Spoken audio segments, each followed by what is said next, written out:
Welcome. Hello, everybody. I'm deborahlmccampbell, board certified trichologist and licensed cosmetologist located in the city of San Diego. Welcome. Thank you so much for joining me. Today, I want to talk to you about the different treatments that are available to you or for you as far as when it comes to hair loss or hair thinning. Now, before we get started, I just want to tell you, you always want to check with your doctor before trying to take and do any of these things on your own, okay? So let's get into it. The first thing I want to talk to you about is the different surgical treatments. There's 3 surgical treatments that I want to talk to you about. And the first one is hair transplant surgery. Hair transplant surgery is when you transplant hair follicles from a donor area, like say a certain area, and you put it in the area of the hair loss. Now there are some pros to these things. Pros and cons. The pros are that it's permanent results, it looks natural, and there's a high success rate. But the cons is it's very expensive. It requires several sessions and it's not for everyone. And there's a high risk of infection and scarring, and it takes a long time to recover. But as I always say, that if you have any type of underlying medical conditions, you want to get those under control first before you opt for any of these hair loss and hair restoration treatments. So the second thing I want to talk to you about as far as surgical is scalp reduction. I had never really heard of that, so I really want to explore that a little bit more. But they have that as an option. And basically what it's saying that it removing bald areas of the scalp and stretching hair burying areas. Sound interesting. But anyway, the pros of that is that it's a permanent reduction of wherever the bald spot is or wherever you having the hair loss, and it is an immediate result. And so once again, the cons is that it's very expensive. It's an invasive procedure, which means there's a risk of complications such as infection, scarring, and it's only limited to certain areas of your scalp. The next one is called flap surgery. I hadn't heard of that either. So just doing some research to bring options to you. So flap surgery is moving a flap of scalp with hair to an area that has hair loss. So I guess it sounds simple. Well, it doesn't sound simple. It sounds like you just taking one patch of skin and putting it on another where your hair is. So they call it a flap. So it sounds very intense. But anyway, the pros is that it's immediate coverage over a large area. So I'm just thinking like, okay, where are you getting this hair from? So that's something I have to do a little bit more research on. But anyway, it says it's immediate coverage of a large area of hair loss. So, and it's a lasting results. And then, but it said that it's a high risk of complications because it can cause scarring, significant scarring. And if you get scarring, hair can't grow over a scar because there's such a thing as scarring alopecia. So where there's scarring, you're not going to get any hair in that area. So therefore, it's not suitable for all patients, and it's very expensive as well. So your next one is non-surgical treatments, where the first one is minoxidil. So minoxidil is a topical solution that you apply to your scalp, and what that does is it stimulates your hair growth. The pros of this is you can purchase it over the counter. It's easy to use and it's effective for many people, but the cons is it can take months to see the results, and you got to continue to use it. It can also cause possible scalp irritation, and it's not effective for everyone. So let me just talk about minoxidil before I go any farther. Minoxidil is a type of hair growth stimulant that you should be working with your hair loss experts, such as a trichologist or your doctor. It's not something that you get on and you get off of it, because basically what it's going to do, it's going to cause the hair to go through its normal cycle, which the hair will shed. So it normally, what it does, it keeps the hair in the cycle of growth. So once you stop using it, people think they're losing hair, but no, your hair just goes on to its normal cycle. So you want to be under the care of your trichologist, who is able to show you how to get off of it properly without having any hair loss. Now, another thing about putting topical solutions on your hair to restore your hair, you want to detox your scalp. We have a great detox product called Detox Roots, and you detox your scalp before you shampoo as a pre-treatment. Because what's happening, if you try to put the minoxidil on your hair, and on your scalp, on an unclean scalp where it has oils and it has product buildup and it has pollution and things like that, the free radicals, well, it's not going to be able to penetrate through your scalp in the way that it needs to penetrate the hair follicle. So basically you have to detox the scalp, cleanse your scalp either every 3 days, you should be shampooing every 3 to 7 days to detox the scalp. So once you detox the scalp, it gives you a clean surface where it is able to get the minoxidil. Ours is called Rest-A-Root. I have teamed up with Trestoration. Trestoration is my product line, but I've teamed up with a manufacturer to where it said it can irritate your scalp.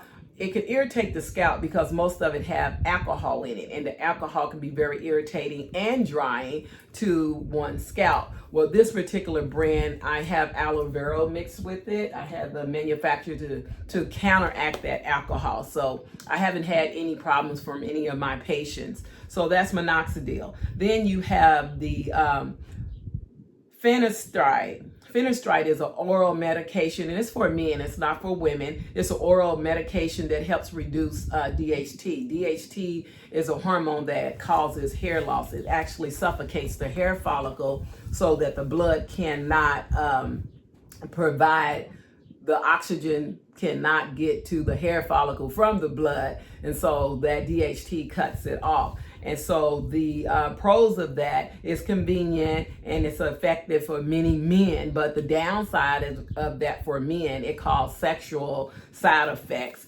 and you have to continue to use that as well.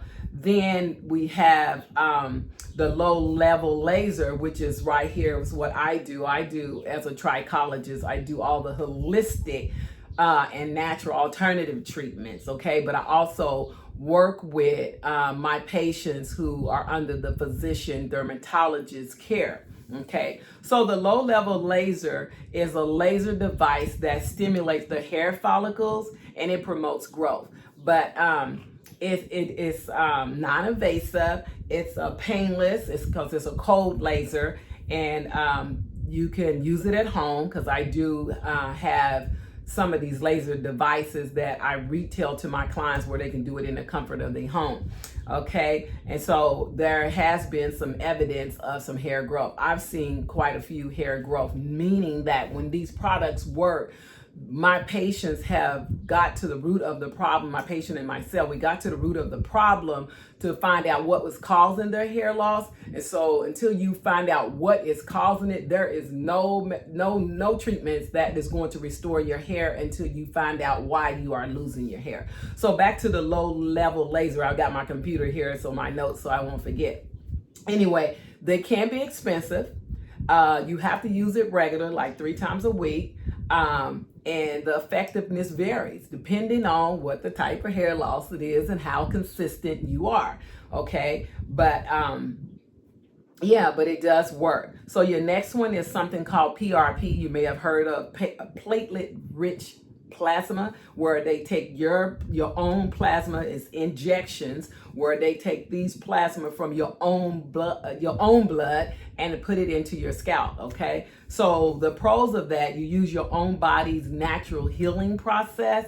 It's minimally invasive and it can improve the hair's thickness, and it has very little side effects.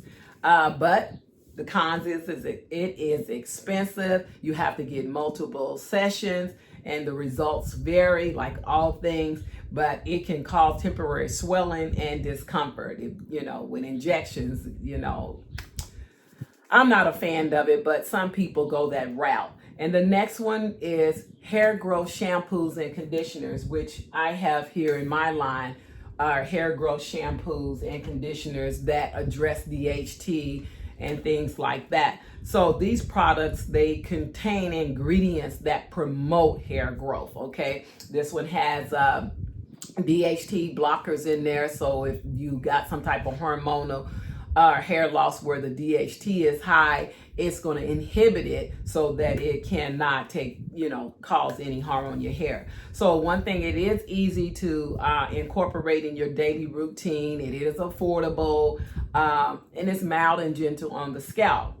But of course, you have to shampoo and condition your hair every week. So you have to do that anyway. And the results vary from these shampoos and conditioners. But when you're using the proper shampoos and conditioners, it strengthens your hair. So, it just depends on how often you are doing it. So last but not least, this is where I live in my clinic. This is what I do: the natural and alternative treatments. I do holistic treatments.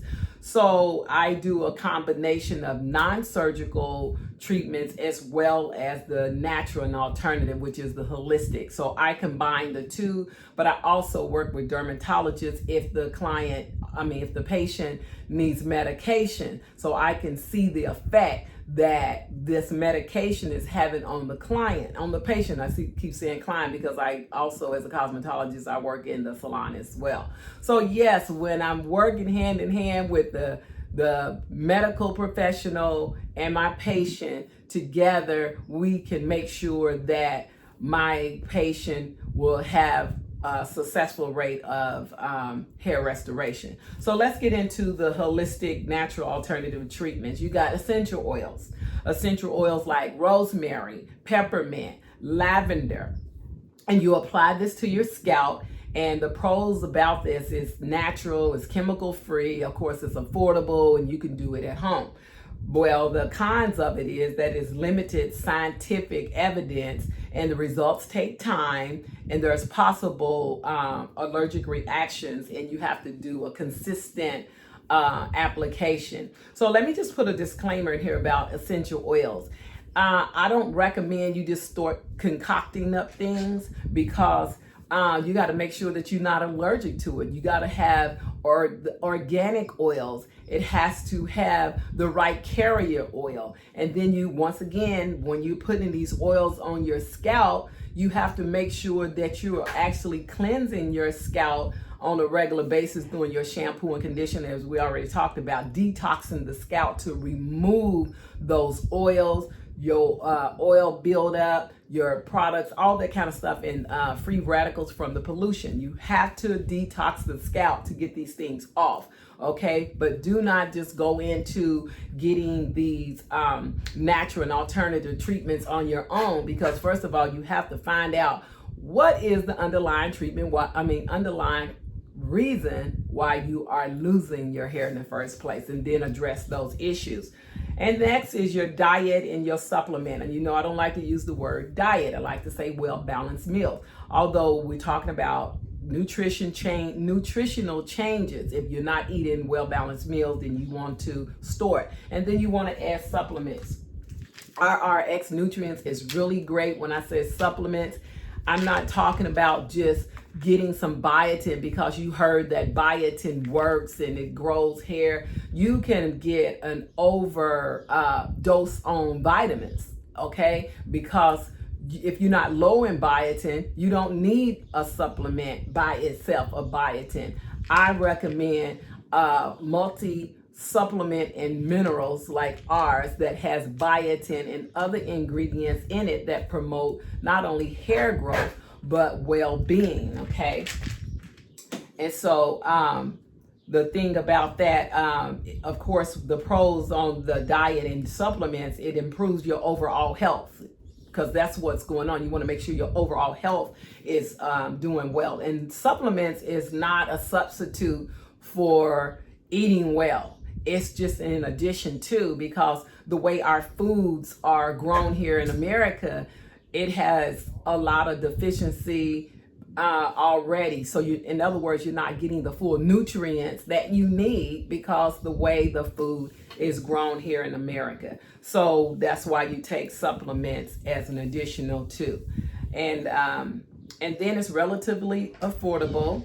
And the cons is, as they say, results take time. Well, anything worth having takes time. So I don't see where the cons is in that. And then it says the effectiveness varies, but you need dietary discipline. You need discipline in everything: your dietary, your regimen of hair care, your regimen of hair loss prevention, all those things. You are going to have discipline. So that's not a con to me. But you can also, there's a risk of overdosing on supplements. And as I said before, if you're taking these supplements that have everything in it, such as vitamin B6, folic, biotin, calcium, iodine, zinc, selenium, copper, magnesium, and all the extra stuff. And then you start saying, oh, well, I'm going to take omega-6 and I'm going to take this, because some vitamins do cancel out other vitamins.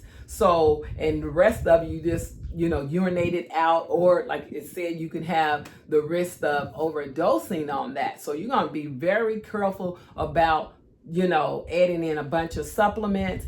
Also, all supplements are not created equal, because some of the manufacturers are putting in additional fillers in these supplements, which that's a whole nother story.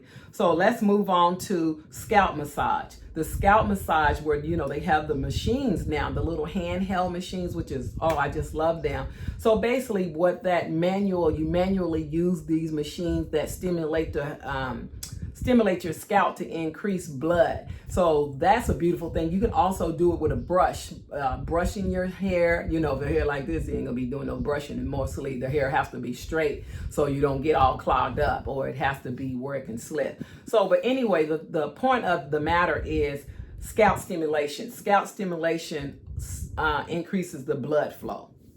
Okay, so this is the pros of that. It's not invasive. You can do it at home. Of course, there's no side effects, and it's very calming and relaxing to massage the scalp. That's my favorite thing to do when I do see the clients in the salon, just the massaging of the scalp and using the massage tool. It's very relaxing to the client, and it's very relaxing to me just doing it. It's so weird. But anyway, so they saying that the cons of it, that the scalp massage is limited evidence of effectiveness. And so, and it's saying you need requires regular effort. I mean, anything, once we said it before, anything worth doing, you have to do it on a regular basis. So, and then it's saying it's not effective as a standalone treatment. Of course, all these treatments is not a standalone.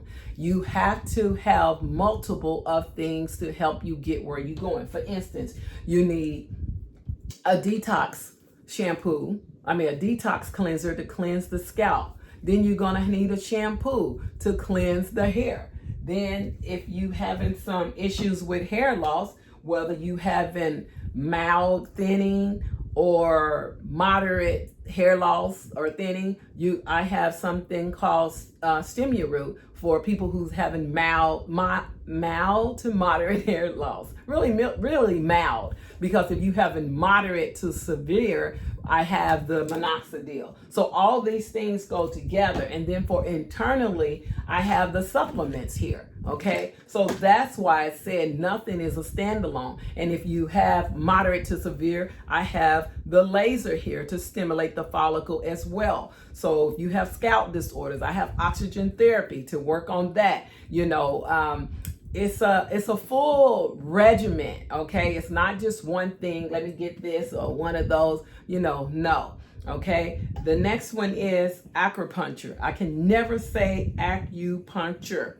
I don't know. It's just my accent.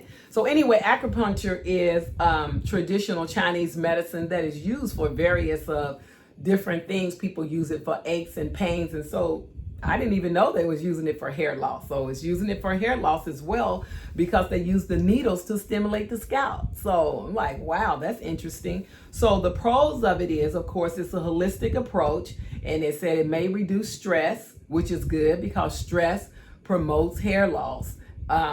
So it said it may reduce stress and has few side effects and can improve overall well-being. So you can't go wrong with that. But it's limited scientific support. That's the con of it, which requires a professional practitioner to do it, and the sessions can be costly and the results vary. So those are all three areas as far as treatments. Surgical treatments, non-surgical treatments, holistic treatments, which is natural, and alternative treatments. Before you try to do any treatment, I always say, make sure you see your physician. Then I tell you to build your team of hair loss experts. That looks like your doctor, your dermatologist, for women, endocrinologists, cosmetologists, and trichologists. Those 5 people is who you need to be on your team for successful hair restoration, to get your hair improved. Those people are unique. So thank you for watching. Please hit the subscribe button if you find this information useful, and also click on the notification button and I'll come back. Let me know anything that you want to talk about as far as hair thinning, damaged hair restoration, anything that you want to talk about hair, nutrients, anything that I talked about today.